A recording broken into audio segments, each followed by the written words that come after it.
Batteries not included.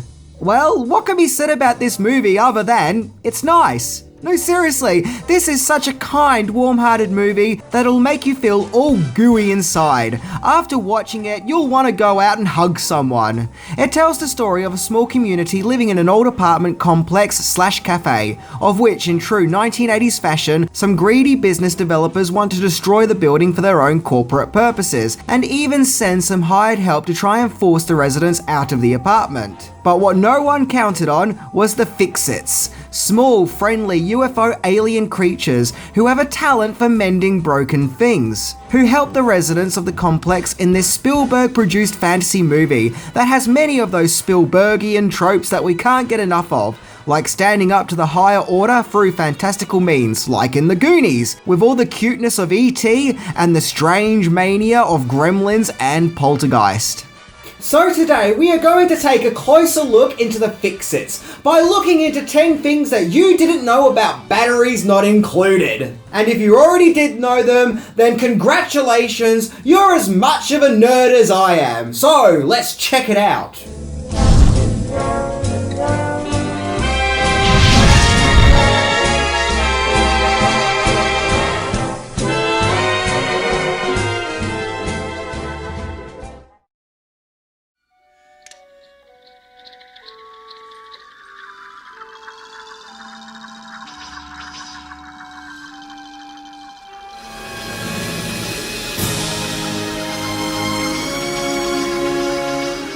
Number 10. Batteries Not Included was originally going to be a TV episode.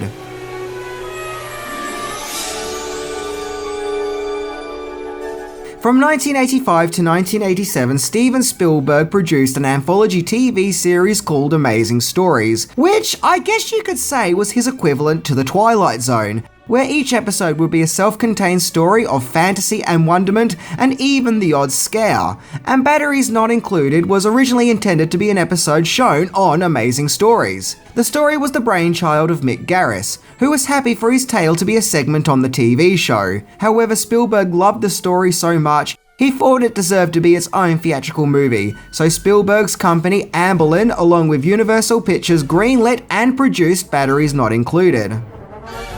Number 9. From one famous Steven to another.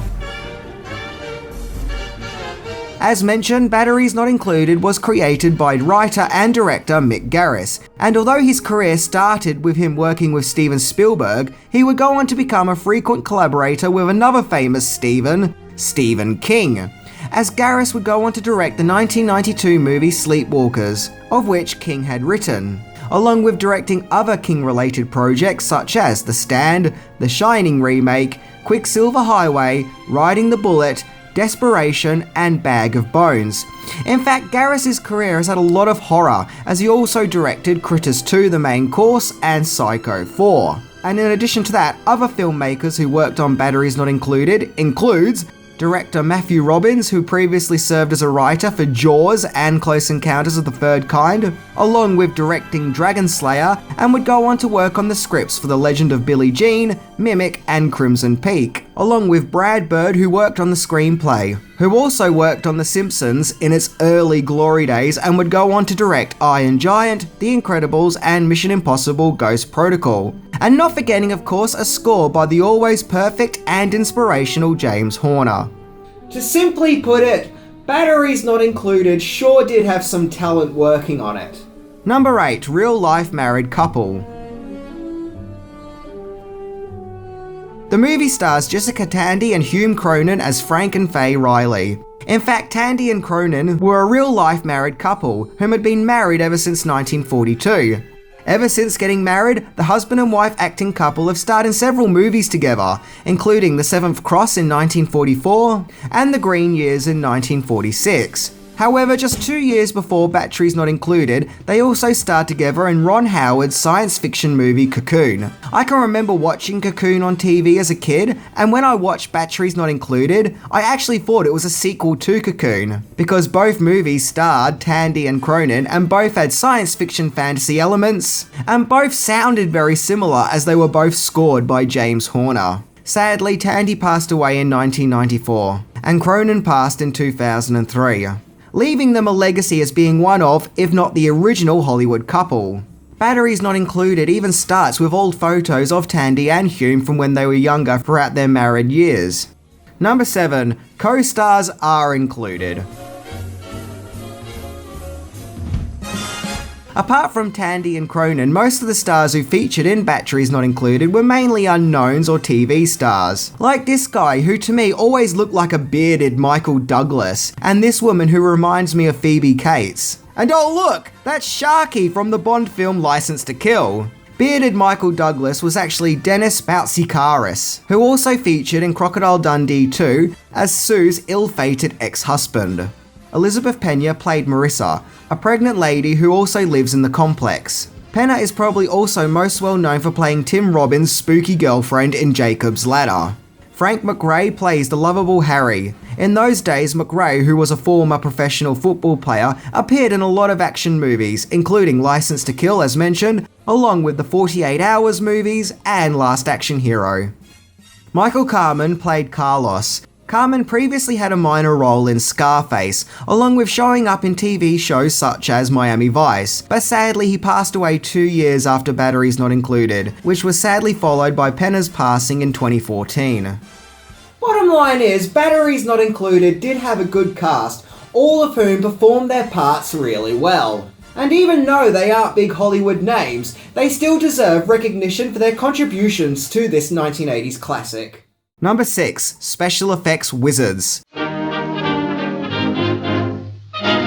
Putting the human characters aside, another memorable aspect of the movie that everyone remembers about Batteries Not Included is the Fix-Its. The small, adorable, robotic aliens who have a knack for fixing stuff that gets broken. I can't help but feel like they were going for a Transformers meets R2-D2 meets E.T. vibe with the Fix-Its. These mysterious aliens were brought to life thanks to the talents of special effects company Industrial Light and Magic, who back in the day provided the special effects for a lot of Spielberg and George Lucas projects. The company first came to life in 1977 when the company was formed and provided the effects for Star Wars. And since then they have provided special effects for movies such as Poltergeist and Back to the Future. In fact, the same year as Batteries Not Included, the company also worked on special effects for movies Harry and the Hendersons, Spaceballs, Inner Space, and The Witches of Eastwick. So the company was pretty busy back in the innocent time of 1987.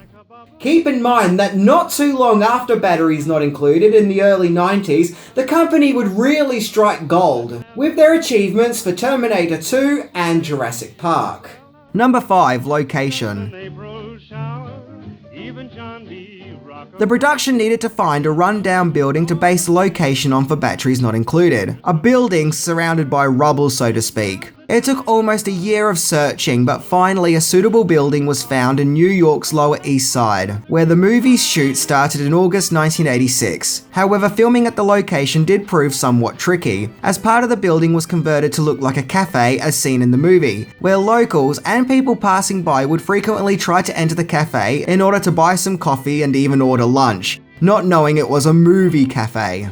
And to make matters worse, a plumbing service turned up demanding to know why the business had no permit in the city's Hall of Construction Records.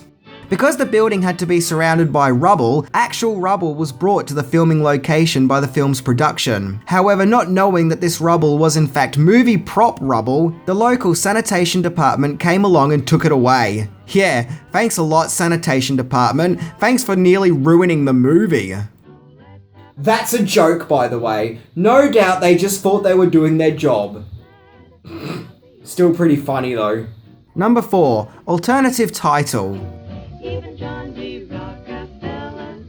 In certain parts of the world, Batteries Not Included had its title translation to The Miracle in the 8th Street. This is obviously a fun, cheeky reference to the classic tale of Miracle on 34th Street, which appeared as a 1947 movie and then followed by a 1994 remake, which is kind of bizarre considering Batteries Not Included literally has nothing to do with Christmas or Santa Claus. The only connection I can think of is that both movies are set in New York City, but that is still weird to use that as a connection of the two movies. That'll be like calling Ghostbusters Miracle in Dana Barrett's apartment. And of course there were alternative posters used for other parts of the world. unlike the original US poster, which is more mysterious with the Fix-Its creeping up on the Rileys in their sleep, giving us a glimpse of the Fix-Its, while also keeping some mystery. A lot of the international posters just flat out put the Fix-Its on display, so the viewer knows exactly what they are in for. But I don't mind, as some of these posters actually do look a lot more interesting than the original US poster. Number 3. Batteries Not Included is based on the 1980s electronic toy craze. There was something of a toy boom within the 1980s, where children's toys had become big business. The term batteries not included isn't a sentence made specifically for the movie, but refers to a sentence that was frequently displayed on the packaging of electronic toys throughout the 80s, basically telling enthusiastic kids and their annoyed parents that if they want their toys to work, then they are going to have to go out and buy the necessary batteries for making said toys do whatever electronic gimmicks they do. Hence, the space-age looking toys in the movie, Batteries Not Included, are special as they don't require the annoyance of also having to go out and buy batteries for these toys. Even to this day, seeing the words "batteries not included" on toy packaging must be every parent's worst nightmare, because it means they're going to have to go and buy a heap of batteries as well. Number 2. Awards. Batteries Not Included was released on December the 18th, 1987, and was competing against another Spielberg project, Empire of the Sun, along with Wall Street, Broadcast News, Moonstruck, and Eddie Murphy's Raw. The movie made a modest $65.1 million on a $25 million budget, bringing in a cozy $40 million profit, with it firmly placed at number 4 in the box office. Although the movie has gone on to become a cult classic, the reviews at the time were fairly mixed. However, Batteries Not Included did still manage to win some awards. The movie was nominated for Best Fantasy Movie at the Saturn Awards, but lost to Princess Bride. However, Jessica Tandy won for Best Actress, and the movie also won a Best Young Artist Award for Best Family Motion Picture in the comedy category. Number 1. The name clashed with a popular horror movie. When Batteries Not Included was in its production phase, another toyetic movie also went into production. Only this one wasn't a warm-hearted fantasy movie, but a nightmare-inducing horror film. The movie in question was indeed Child's Play, the story of a serial killer's spirit living on in a child's doll, which commits evil deeds. In Child's Play's early production, it was also called Batteries Not Included, which actually makes sense, as the doll is powered by evil. But when director Tom Holland, no not that one, this one, discovered that there was already a Spielberg production called Batteries Not Included, he knew he couldn't compete with titles against Spielberg, so he opted to change the movie to Child's Play. So not only was Batteries Not Included a fun 80s movie, but it also unintentionally helped shape the world of Chucky. Well, that was my look into Batteries Not Included. I think the film has some smart themes underneath the cute alien toy aspect. It has themes of how the innocence of the good old days gets destroyed in the name of modern progress. A sort of tale about the humanity of the golden era being lost in modern corporate society. Well, at least that's what I get out of it anyway. Of which it's nice to see the everyday people in Batteries Not Included stand up to the powerful bullies. Anyway, I'm Minty, and pretty much most of what you see behind me requires batteries. You know, just throwing it out there. See ya!